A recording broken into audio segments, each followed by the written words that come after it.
செந்தூர பாண்டியிலிருந்து விஜய் அவர்களை பார்த்துருக்கீங்க. இப்போ அவர் அரசியலுக்கு வந்திருக்காரு. இது வரைக்கும் அமைதியாக எல்லாத்தையும் பார்த்துருந்தானே. அவருக்கு என்ன தெரிஞ்ச வரைக்கும் ஆரம்பத்தில் ஒரு சந்தேக பார்வையோட தான் வந்தார். ஸோ இவர் எந்த அளவுக்கு தாங்குவார்ன்றது, எவ்வளோ பவர் இருக்குன்றது எனக்கு தெரியல. ஏன்னா ஓப்பனாக சொல்ல, இவர் நல்லா இருங்க, இப்படி இருங்க, நான் வீடு கட்டித்தரேன், நல்லா படிங்கன்னு சொல்கிறவன், நான் எப்படி சம்பாதிச்சேன் பார்த்தியா, அதேமாதிரி நீங்களும் சம்பாதிங்கன்னு அந்த ரூட்.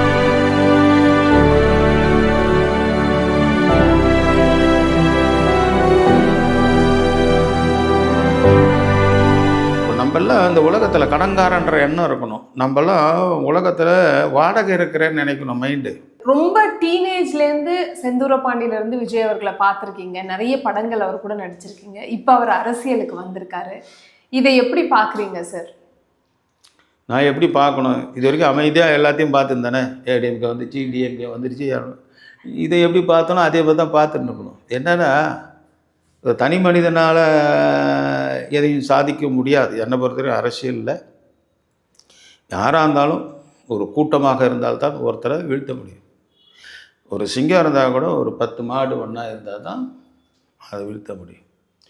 அரசியலை பொறுத்த வரைக்கும், என்னை பொறுத்த வரைக்கும் என்னென்னா, மக்களை இந்த ஒரு காலகட்டம், அந்த காலத்தில் இருந்தாங்க பெரு ஆளுங்களாம் ஒன்றும் சம்பாதிக்கல. இன்றைக்கி வரைக்கும் கூட பார்த்தா ஒரு மகான் அழகாக இருக்கார். என்ன நம்ம பாய் கவர்னர் இருந்தார் இல்லையா, இந்தியாவுக்கே தலை சிறந்த ஒரு நல்ல அப்துல் கலாம் நல்ல பேரத்து கொடுத்தாரு. அவருக்கு என்ன சொத்து இருக்குது? இப்போ நம்மளாம் இந்த உலகத்தில் கடன்காரன்ற எண்ணம் இருக்கணும். நம்மளாம் உலகத்தில் வாடகை இருக்கிறேன்னு நினைக்கணும் மைண்டு. எல்லாரும் சொந்த இடம் நினச்சிட்டு இருக்காங்க. இல்லைப்பா, அது அவர் இடம், நீ கொஞ்ச நாள் வாடகை இருந்துட்டு போகிறையான்றனா யாரும் கேட்கறதில்ல. அந்த இடம் வேணும், இந்த இடம் வேணும், இந்த இடம். அது என்ன, கொஞ்சம் காலையில் எழுந்தோன்னே, அண்ணா உங்களுக்கு தானே அந்த இடம், குட் மார்னிங் அப்படின்னு போதா, திருப்பி இந்த பக்கம், அண்ணா 18 ஏக்கரில் நான் தென்னை மரம் வச்சிங்களேண்ணா, நான் தானே பேசுகிறேன், குட் மார்னிங் அப்படின்னு சொல்ல போதா? எதுனா நீ சம்பாதிச்சம் வாயில் சொல்லிக்கிட்டு இருக்க, அதை அனுபவிக்கிறவங்க அங்கே எது தென்னை மரத்தில் ஏறி தாங்க நல்லா பறித்து நல்லா சாப்பிட்றோம். உண்மையிலே அவன் தான் யோகக்காரன். எந்த தோட்டம் தரவு நம்ம வாங்கி வச்சுட்டு எந்துன்னு சொல்கிறீங்க, அவன் எந்துனே சொல்கிறதில்ல, ஆனால் அனுபவிக்கிறது மட்டும் நானுன்றான். இப்போ விஜய் அவர்களும் அதுதான் சார் சொல்கிறாரு. நான் என்னுடைய ரசிகர்களுக்காக, ஏன் மக்களுக்காக நன்றி கடன் செலுத்துறதுக்காக வரேன் அப்படின்னு சொல்கிறாரு. எனக்கு என்னென்னா, நீங்கள் சின்ன வயசுலேருந்து ஞானம் என்பது, இப்போ இதெல்லாம் அரசியல் என்பது சூழ்ச்சிகள், நாணங்கள் வேணும். அவருக்கு என்ன தெரிஞ்ச வரைக்கும் ஆரம்பத்தில் ஒரு சந்தேக பார்வையோடு தான் வந்தார்.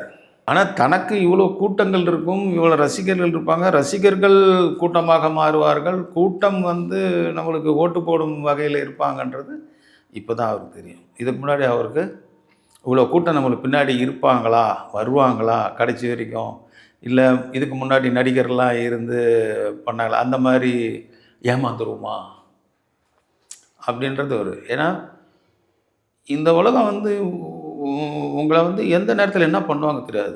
திடீர்னு ஆளை தூக்கின்னு போய் பிளாக்மெயில் பண்ணுவாங்க. உன்னுடைய பவர் எந்த ஒரு விஷயமும் இப்போ சினிமாலே நம்ம பார்க்குறோம்.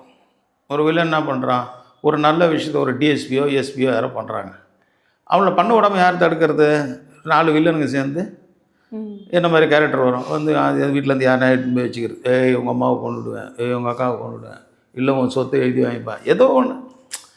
அப்போ பிளாக்மெயில் பண்ணி இது பண்ணால் இந்த காலத்தில் நல்லவங்களாக இருந்து நிலையாக நிற்கிறது ரொம்ப கஷ்டம். இந்த ஆப்போசிட் டீம் இல்லாமல் அதை மெயின்டைன் பண்ணக்கூடிய திறமை கிட்டத்தட்ட இராணுவம் மாதிரி இருந்தால் தான் இந்த நாட்டை காப்பாற்ற முடியும். இராணுவத்தில் தலை சிறந்தவன் எழுதியிருப்பான், உயிரை மதிக்க மாட்டான், வர்றவனும் எதிரி நான் சுட்டு தள்ளினுப்பான். அந்த மாதிரி இவர் வந்தார், நல்ல ஒரு வரவேற்பு தான். எனக்கும் பிடிக்கும், எல்லாருக்கும் தான் பிடிக்கும். யார் வந்தாலும் எனக்கு என்னென்னா, சிறப்பாக செஞ்சால் ஜெய் ஸ்ரீராம், அவ்வளோதான்.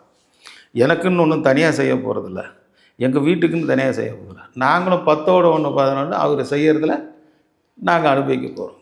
மக்கள் நல்லா இருக்கணும்னு செஞ்சால் அவங்களுக்கு தான் புண்ணியம். இப்போ சொன்னல, இடம் எந்துனா முடியாது. இவங்க அதே மாதிரி இடம் எந்து இல்லை, நானும் வாடகை தான் இருக்கிறேன்னு மைண்டில் இருந்தால் இந்த நாட்டு சுபேட்சப்படும். அதுக்காக நம்ம யாரையும் அவங்கள இவ்வளோ குறை சொல்கிறதுக்கு இல்லை. ஏன்னா இதெல்லாம் இந்த ஆசை என்பது எல்லார்கிட்டையும் இருக்கும்.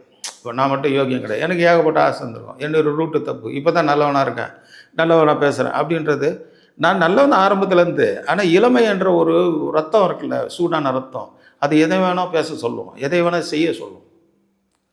ஸோ அந்த வகையில் வந்து நம்ம ஒரு ஒரு இடம் பெயர்க்கிறோம், ஒரு தொழிலே மாறுதல் போகிறோன்னா அதுக்கு முக்கிய காரணம் இல்லாமல் இருக்காது. ஏதோ ஒரு வகையில் பாதிச்சிருப்பாங்க. ஸோ இப்போ நானும் நீங்களும் போராட முடியாது.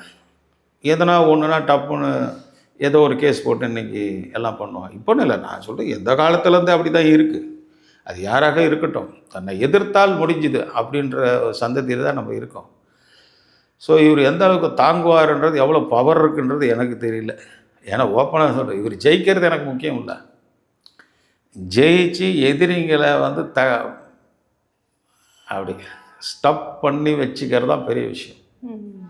இராணுவ ஆட்சி மாதிரி நடத்தினால் ஒழிய இவர் நீண்ட நாள் நல்லா இருக்கணும், நல்லா பண்ணணும்னா உண்மையிலே இராணுவ ஆட்சி மாதிரி இவருக்கு பண்ணால் தான் இந்த நாடு நல்லாயிருக்கும்.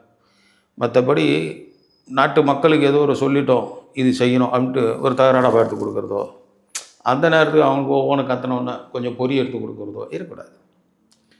கஷ்டப்படுறவன்னா இவன் ஏன் கஷ்டப்படுறான், நான் வந்து அரசியல்வாதி, நான் மட்டும் வீடு கட்டுறேன், நல்லா இருங்க, இப்படி இருங்க, நான் வீடு கட்டித்தரேன், நல்லா படிங்கன்னு சொல்கிறவன், நான் எப்படி சம்பாதிச்சேன் பார்த்தியா, அதேமாதிரி நீங்களும் சம்பாதிங்கன்னு அந்த ரூட்டை யாருன்னா கொடுத்தாங்களா? நல்லா படிங்க, நல்லா வேலைக்கு போங்க அப்படின்வான். உங்களுக்கு பஸ்ஸெலாம் இருக்குது, ஃப்ரீ பஸ்ஸு, இதெல்லாம் சொல்கிறேன். சரி, எங்கள் காசு எடுத்து நம்ம கொடுக்குறது அதெல்லாம் வேறு விஷயம். அதெல்லாம் இது இவங்களில் எந்த அரசியலில் வந்தாலும் அப்படி தான் இருக்குது. ஆனால் ஏன் வந்து இவங்க நாங்கள் தான் இப்படி சம்பாதிச்சோம் அப்படின்னு ஏன் சொல்ல மாட்டேங்கிறாங்க? நாங்களும் சம்பாதிச்ச மாதிரி நீங்களும் சம்பாதிங்க வாங்கன்னு யாராவது கூப்பிட்டாங்களா? எந்த அரசியல்வாதி இருக்கா? அதனால் இது வந்து அவ்வளோதான். இந்த ஜென்ரேஷன் போயினே இருக்கும். இவங்களெல்லாம் காப்பாற்றணும் கொள்ளணும் யார் வந்தாலும் சரி. நான் என்ன சொன்னேன், ஊழல் இல்லாமல் ஆட்சி இருந்தாலே போதுங்க, வேறு ஒன்றும் தேவையில்லை. ஆசைப்படாமல் இருந்தால் அரசியல்வாதிகள் ஒரே ஒரு விஷயம் தான் மட்டுமே ரவுண்டாக சொன்னால், ஒரே வார்த்தையில் சொன்னால், ஆசைப்படாமல் காமராஜோ இவங்களும் அவங்களாம் பார்த்திங்கன்னா என்னதுன்னா அவங்கள அசட்லாம் ஒன்றும் கிடையாது. அதுபோல் தனக்கு இவ்வளவு போதும் என்று நினைத்து இந்த நாட்டை காப்பாற்ற வருபவர்கள் கண்டிப்பாக ஜெயிப்பார்கள். தொடர்ந்து அவர்களை வந்து தேர்ந்தெடுப்பார்கள். நாடும் சுபேஷமாக இருக்கும். நாட் ஓன்லி இஸ் அவர் ஆக்டர், அதுக்கப்புறம் அவரோட பர்சனல் அதெல்லாம் வேண்டாம். ஒவ்வொருத்தரும் ஒவ்வொரு நேரத்தில் ஒவ்வொரு கோபம் வரும், ஒவ்வொரு இது வரும். அந்த லைபில் நம்மளுக்கு தேவை. நமக்கு என்னென்னா ஃபினிஷிங் இதெல்லாம் ஒதுக்கிட்டு ஜனங்களுடைய இந்த அவர் இப்போ சொன்னது கூட ஒரு இது சொன்னார். எல்லோரும் நினச்சா உங்களுக்கு எல்லாம் வந்து ஒரு வீடும் ஒரு பைக்கும் வந்து அதெல்லாம் சொன்னார். அது சாத்தியம்தான். ஊழல் இல்லாத ஆட்சி எல்லா இடத்துலையும் இருந்ததுன்னா, ஊழல் இல்லாமல் ஒவ்வொருத்தரும் நடந்தாங்கன்னா, நம்ம ஒன்றும் தனியாக ஒன்றும் யார்கிட்டையும் எதிர்பார்க்கறதோ இல்லை. அந்த வீட்டுக்கு உண்டான வருமானம் நீயே சம்பாதிச்சிக்கலாம். நான் என்ன கொடுக்குறது? நான் யாராக இருக்கட்டும், நான் சிஎம்மாக இருக்கட்டும், பிரைம் மினிஸ்டராக இருக்கட்டும், நான் ஏன் உனக்கு கொடுக்கணும்? எல்லாருமே வந்து ஊழல் இல்லாமல் இருந்தோம்னா ஏழை என்பது இருக்க மாட்டாங்க. அவ்வளோ பொருளாதாரங்கள் இருக்குது, அவ்வளோ சுபிட்சங்கள் இருக்குது. இந்தியா மாதிரி பெரிய இது ஒரு பக்கம் பரவாயில்ல, வல்லரசு நாடாக நம்ம பேர் எடுத்துட்டோம். அதெல்லாம் ஒரு பெரிய விஷயந்தான். இன்றைக்கி ஒரு இராணுவத்தை நம்ம இன்னொரு நாடு வந்து நம்மளை இதே வந்து அச்சு போட்டு தானே பாகிஸ்தான்காரன் இன்றைக்கி பணம் வச்சுருக்கலாம். என்ன நினச்சிப்பான், அங்கே இருக்க இராணுவம் தான் நம்மளை காப்பாற்றுச்சு. நம்ம சொத்தை காப்பாற்றினது யார்? இராணுவம். அது எவனுக்குன்னா மண்டையில் இருக்கா? வீட்டு வாட்ச்மேனுக்கே சரியாக காசு கொடுக்க மாட்டாங்க. அவன் நினச்சி அடித்து குண்டை இந்த பக்கம் சென்னை பக்கம் அடிச்சிருந்தான்னா யாருக்கு அசட் இருக்கும்? எத்தனை பேர் ஹாஸ்பிட்டலில் கை கால் இல்லாமல் தொங்கியிருப்பாங்க. நீ கஷ்டப்பட்டு சம்பாரிச்சு என்ன பிரயோஜனம்? அதை நினச்சி நாடு வந்து யாருக்காக இருக்குது? நம்மளுக்காக இருக்குது. நாட்டு மக்களில் முக்கியமான நம்ம பிள்ளைங்களை இராணுவத்துக்கு அனுப்பி செத்து போனால் நல்லா கதாத்தை சந்தோஷப்படுவோம். இயலாமை இல்லை, காசு இல்லாதவங்க இராணுவத்தில் சேர்றான், கோட்டீஸ்வரனை போய் சேர்றான்.